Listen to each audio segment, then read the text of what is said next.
Nissan just revealed a plan to pump nearly $18 billion into ramping up EV. Here with more is Yahoo Finance's Pras Subramanian. What's behind the move, Pras? It's a big splash from Nissan, nice big headline number, but I got to say, it's about time really for the Japanese automaker. 10 years ago, they debuted the all-electric Nissan Leaf, one of the first EVs to come out on a mass scale. 2 weeks ago, we heard about the Nissan Ariya, which is a new crossover EV. So they put that out, and they're offering customers to pre-order that car. Now they kind of unveiled their bigger game plan beyond the Ariya, $18 billion over 5 years to catch up in the game, 23 electrified vehicles, 15 EVs by 2030. Also plans to introduce solid state batteries, it's a pretty cool tech that allows for higher charging capacity, more energy in a battery. And you compare it to GM spending $35 billion and Ford spending $29 billion. It doesn't seem like they're spending enough to stay in this EV game. We spoke to Nissan's COO on the 3 o'clock show a few months ago, and he kind of hinted at that too. So I think Nissan is sort of spreading their bets across the EV landscape, but also keeping their hands in the hybrid space too.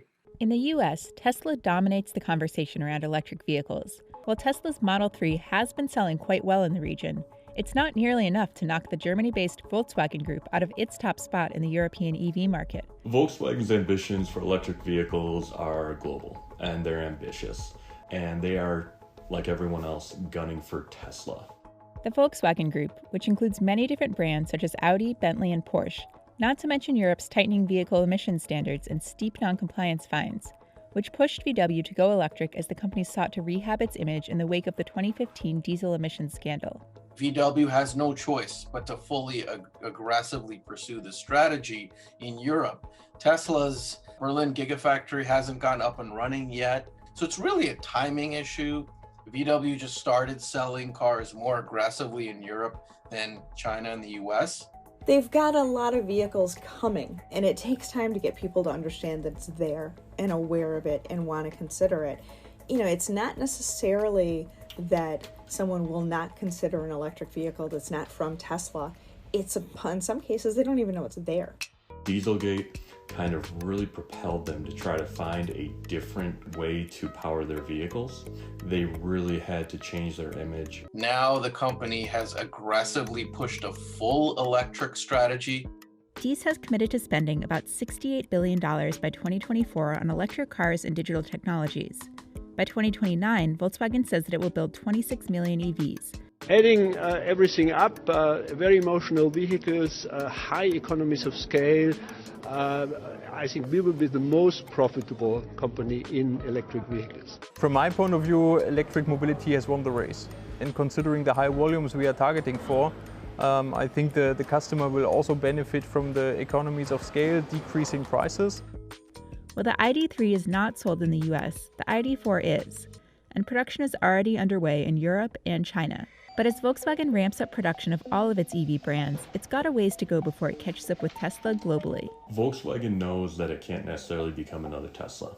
No one can necessarily become another Tesla, even some of the EV startups. Tesla had the EV market essentially to itself for a decade, which is why their market share is so high, which is why they have the following that they do. Analysts say that Tesla's dominance is sure to wane.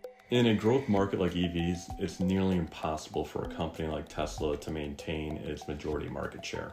In 2020, strict vehicle emission standards went into effect in Europe. This resulted in traditional automakers bringing a suite of new fully electric and hybrid vehicles to market, and Volkswagen surged past Tesla to become the region's EV leader. The regulations in Europe also require huge fines if you miss your compliance, and that's a particularly effective motivator for some of this change. In Europe, you have shorter commutes. You don't need as big of a battery range. So therefore, you don't need these large cars. You can get much smaller EVs. The base model of the ID.3, for example, gets about 265 miles per charge, nearly identical to the standard Model 3. And it still costs at least $5,600 less. That price differential is largely due to the fact that Tesla is not yet producing vehicles in Europe. They have a history there. Much like the Detroit automakers do in the Midwest, Volkswagen has for all of Germany, if not close to all of Europe. Out of all of Volkswagen's vehicle sales in Europe this year, 7.9% have been all-electric vehicles. But by 2030, Volkswagen says that 70% of its vehicle sales in Europe will be EVs. This is a VW shift that is intended to be deep and thorough, and it's going to take some time to get there. What happens in the next 3 years in terms of who's selling more than somebody else is important, but really it's going to be 10 years before we have really good sense of what's happening.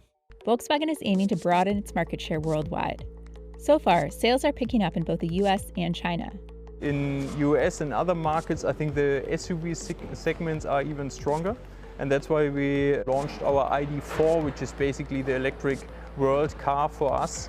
More of the country is rural, roads are wider, and parking spaces are larger, making roomy vehicles more appealing. The base version of the ID.4 costs about $40,000, but definitely less pricey than the Tesla Model X or Model Y. Volkswagen, Audi, Porsche, all within the Volkswagen family, they all have their own different brands.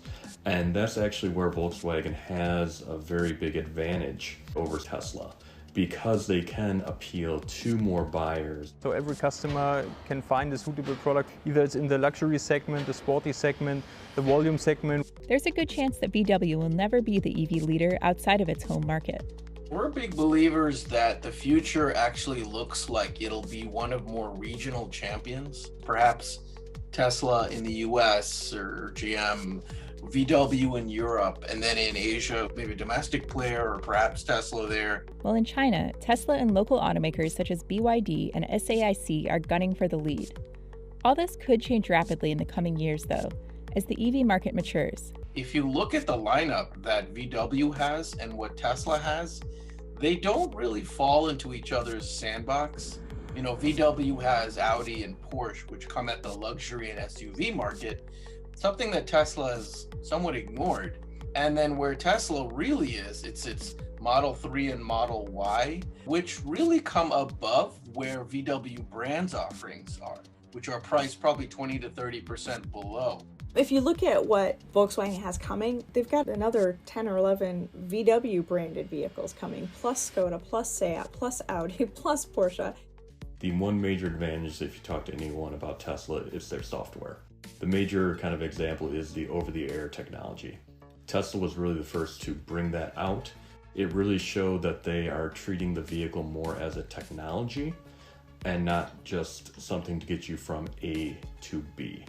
Volkswagen wants to do the same for its ID series, which includes autonomous vehicles and ride-sharing services. They actually believe they could be kind of a one app to rule them all. We expect the car to be a mobile device on wheels in the very near future. We have our own company within the group that is purely focused on software development and autonomous driving. With plans to build 6 gigafactories throughout Europe by 2030 and 1 in China, by controlling its own battery supply chain, Volkswagen can ensure that it gets the best pricing available. They don't want to face another situation like the semiconductor chip shortage, where they're literally begging and pleading and negotiating, just trying to get a few small microchips. We are targeting for in total 400 charging stations in Europe, 100 of them in Germany, and the idea is to have every 120 kilometers one charging point. And the Volkswagen Group is building out its charging network in China too. Currently, Tesla has the most charging points, and it is exclusive to Tesla owners. And so you really have these two ecosystems, the Tesla supercharger network and then kind of everybody else, who are largely interoperable. Tesla has recently opened its supercharger network to non-Tesla owners for the first time. Any automaker in the world would love to have the cachet and the appeal of Tesla right now. I think it's an advantage for all of the traditional automakers that they already know how to mass produce vehicles. And not only that, if you look at the fact that they have plants to convert, it's still a costly process, but they do have a manufacturing footprint to work with already. And Tesla is still developing theirs. Tesla is obviously still gunning and growing its business, including a gigafactory in Berlin, which is about 2.5 hours away from Volkswagen's world headquarters. So if that wasn't a shot across the bow at Volkswagen from Tesla, nothing really is.